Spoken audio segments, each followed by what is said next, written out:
ஒரு 6 மாத காலமாக அவருடைய நடவடிக்கையை கட்சிக்கு எதிராகத்தான் இருந்து கொண்டிருந்தது. தொடர்பு என்ன, அவர் மூத்த அம்மாவுடைய மூத்த தொண்டர், அவரோட நான் அடிக்கடி பேசுவேன். இன்னைக்கு நான் வரப்ப கூட ஏதோ எனக்கு பேசுறேன். அதுங்களா, இப்படிப்பட்டவர்களை எப்படி இந்த இயக்க விசுவாசமா இருக்குன்னு சொல்ல முடியும்? ஒரு துராக செயலாம் இப்படி இருக்குது. கட்சிக்குள்ள இவரையெல்லாம் வச்சிருந்தா எப்படி இருக்கும்? எப்படி மனசுக்குள்ள ஒண்ணு வச்சு வெளியில ஒண்ணு நாடகத்தை அரங்கேற்று இதுல தெல்ல தெளிவா இருக்குது. இதெல்லாம் வெளிச்சத்துக்கு வந்துட்டு பாருங்க. மாமுக அம்மாவுடைய படமும் பொன்மனச்சோழ புரட்சிகள் எம்ஜிஆர் படம் இடம்பெறவில்லை என்பதுதான், அதுக்காக வரவில்லை என்றார். அதே வேளையில் செங்கோட்டையன் அவர்கள் ஒரு சைக்கிள் துவக்கு நிகழ்ச்சி அவருடைய தொகுதியில், அந்த நிகழ்ச்சியில கலந்துகிட்டார். இதுல திரு கருணாநிதி அவர்கள் படமும் திரு ஸ்டாலின் படம் தான் இருக்குது. அம்மா படமும் தலைவர் படமும் எங்கே இருக்கின்றது? அப்பொழுதிருந்தே திட்டத்தை வகுக்க ஆரம்பித்து விட்டார். ஆனா உண்மை வெளிவந்து விட்டது.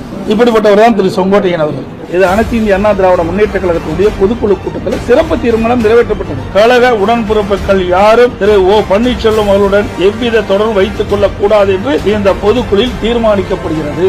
அதற்கு எதிராக செயல்பட்டா தலைமை என்ன முடிவு அவருக்கு தெரியும், தெரியாதவரா? அடிப்படை உறுப்பினர்கள் இருந்து நீக்கப்பட்டவரோடு இணைந்து செயல்படுவோம் என்று அறிவித்தால் தலைமை இன்றைக்கு நடவடிக்கை புரட்சி தலைவி அம்மா அவர்கள் ஒழுங்கு நடவடிக்கை எடுத்து அனைத்து இந்திய அண்ணா திராவிட முன்னேற்ற கழக அடிப்படை உறுப்பினர் நீக்கப்பட்டவர் டிடிவி தினகரன் அவர்கள். இந்த இயக்கம் சாதாரண இயக்கம் அல்ல, இன்றைக்கு 2 கோடி தொண்டர்களுடைய இயக்கம். இதை வேண்டுமென்றே திட்டமிட்டு இந்த இயக்கத்தை முடக்கவோ, இந்த இயக்கத்திற்கு அவதூறு பேசியோ, அல்லது இந்த இயக்கத்தை பலவீனப்படுத்த யார் முற்பட்டாலும் இந்த இயக்கம் வேடிக்கை பார்த்துக் கொண்டிருக்கிறார்.